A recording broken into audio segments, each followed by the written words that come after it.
Direction, the gang that once stuck to a lucrative drug trade on its home turf began getting into violent altercations with other dealers.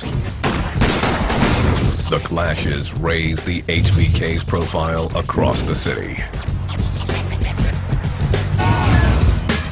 After years of denying the problem, Charlotte police finally began to address the rising level of gang violence. In 2003, they set up the city's first ever gang task force. The force began its work just as the Hidden Valley Kings exploded into view. They were involved in shootings right in the middle of the afternoon while kids were outside playing, and they didn't care. They wanted people to be afraid of them. Hidden Valley, homeboy, you ain't heard? The escalation in violence with the Hidden Valley Kings and gangs around Charlotte in general were starting to catch the eye of the community. May 22nd, 2005. This security video at Rack Runner's Bar shows HVK's Jermaine Massey, J-Rock, taking shots at 25-year-old Samuel Brown. Brown died at the scene. It was a murder motivated by power. If I challenge this dude, that's gonna show my power. And it wasn't like no gang beef, but it was beef with a king. That's all it basically was. And he lost his life. J-Rock fled before the cops could arrest him. Massey was hanging low for a while. Nobody had seen him on the street. Nobody was talking about him. We had ended up getting a tip that he was staying at a hotel. On June 10th, just 3 weeks after the shooting, police caught up with him. Hotel security video shows a SWAT team moving in for the arrest. SWAT members lined up in the hallway outside the door, at which time they took Massey into custody. Once they had Massey secured, they did a search of the room. The cops found the gun from Samuel Brown's murder and a baggie of crack cocaine. 5 months later, the Charlotte PD and the FBI formed a joint task force. We started looking at how we could put together a bigger case on them to actually have some kind of impact. The focus of this task force was going to be to disrupt and dismantle the Hidden Valley Kings. The Kings then staged their most public display of violence. That's how we do it.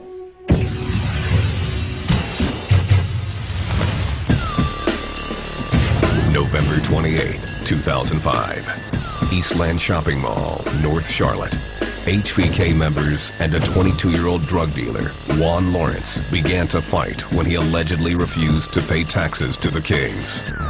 Juan Lawrence and the Hidden Valley Kings had a rivalry going back for a long time. The food court was the site as shots rang out. The gang members scattered before police could arrive. The battle didn't end there. That evening, HVK members lured Lawrence to a parking lot on North Tryon Street, right outside Hidden Valley. Juan Lawrence later that day went to go meet someone behind a business. He was cornered by members of the Kings, and a gun battle ensued. Lawrence fled the parking lot in his car. The HVKs went after him. The cars careened up North Tryon Avenue, while the Kings and Lawrence fired on one another. There was a rolling shootout going up North Tryon Street. They were literally driving down a main thoroughfare in Charlotte and shooting at a car. It was almost like the Wild West. Eventually the cars crashed. Juan Lawrence went on foot. The HVKs hunted Lawrence street by street. Some of the gang members actually ran through people's homes as the chase ensued. The Hidden Valley Kings came after him, and he was shot point blank with a high-powered assault rifle and killed. It was done brazenly, out in the open.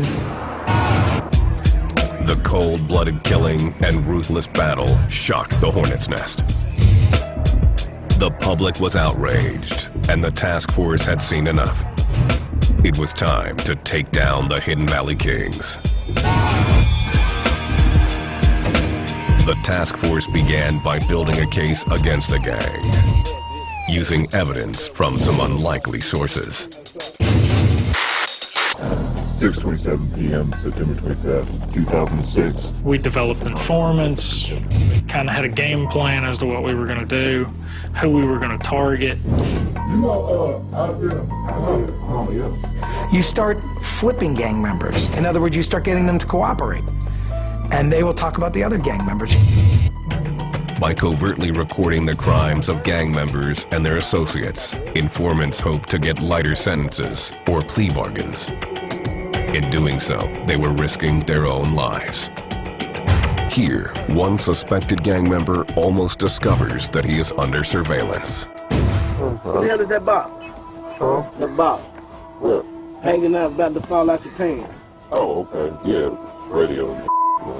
Oh, MP3. Yeah. Snitches get stitches all day. They do get dealt with. So you got to filter out those people who really not built for this. Look at the bottom, look for some shake or something. You see some seeds. Yeah, you ain't got no seeds. Oh, you just cook this up.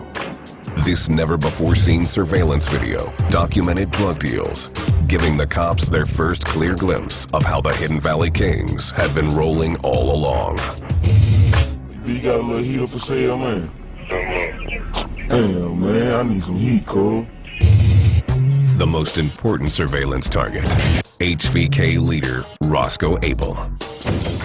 This video shows an informant buying 7 grams of crack cocaine from Abel. Money exchanges hands. It's actually counted out, weighed on a scale. You can see all of his tattoos. And I mean, his face is plain as day. It's no denying that it's him. So what's that, 6? 3. 16. So I owe you a point. You owe me a point. Here, Roscoe gives some advice to a fellow king. Now, I've been hustling 20 years. I ain't never had a dope card. Never. Now, I'm trying to show you from my experience so you can learn from my mistakes. Yeah. Everybody can't learn from their mistakes. Some mistakes cost you your life. Now, I was blessed to learn from mine to pass it on to the youngest so they won't make the same mistake. For almost 2 years, the task force accumulated evidence, making multiple small buys over the course of months. We didn't buy large amounts of crack. We didn't go buy like ounces. We went and bought grams.